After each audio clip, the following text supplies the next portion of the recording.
லூக்கா 15வது அதிகாரத்தில் ஒரு ஓமை படிக்கிறோம். ஒரு மனுஷனுக்கு எத்தனை ஆடு இருந்துச்சு? 100 ஆடு இருந்துச்சு.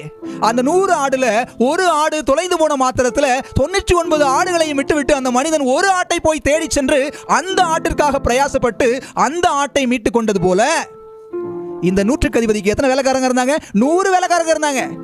99 சுகமாக இருக்கக்கூடிய வேலைக்காரர்களை குறித்து அவன் கவலை கொள்ளாமல் உயிருக்காக போராடி கொண்டிருந்த ஒரு வேலைக்காரன், இழந்து போன ஒரு வேலைக்காரன், மரணத்து நிமித்தமாக பிரிந்து போக இருந்த ஒரு வேலைக்காரனுக்காக இயேசுவிடம் மன்றாடி அவனை எப்படியாவது மீட்டுக் கொள்ள வேண்டும் என்று பிரயாசப்பட்ட அவனுடைய அன்பு இயேசுவின் கரிசனையை காட்டுகிறது.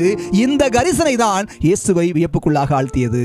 கிறிஸ்துவுக்குள் அன்பானவர்களே, உங்களுக்கும் எனக்கும் இதிலிருந்து என்ன பாடம்? இந்த உலகத்தில் தொலைந்து போகக்கூடிய ஜனங்கள் அநேகம் இருக்கிறாங்க. வேதனையில் இருக்கக்கூடிய ஜனங்கள் அநேகமானவர் இருக்கிறாங்க.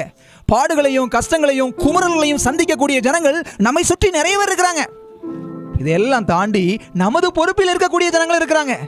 இவர்கள் மீது நாம் எந்த அளவுக்கு கரிசனை உடையவர்களாக இருக்கிறோம்? ஒருவேளை 100க்கு அதிபதியை போல நீங்களும் நானும் ஒரு பெரிய எஜமானாக இல்லாமல் இருக்கலாம், ஒரு பெரிய நிர்வாகத்தின் தலைவனாக நான் இல்லாமல் இருக்கலாம். ஆனால் எனக்கு கீழாக என்னை சார்ந்து என்னால் பராமரிப்படைய வேண்டிய நிலையில் இருக்கக்கூடிய ஒரு 4லிருந்து 5 பேர் என் கூட இருப்பாங்க. அவர்களுக்காக நான் எந்த அளவுக்கு கரிசனை உள்ளவனாக இருக்கிறேன் என்கிற ஒரு பாடத்தை நாம் என்ன செய்யணும்? இதிலிருந்து கற்றுக்கொள்ள வேண்டும்.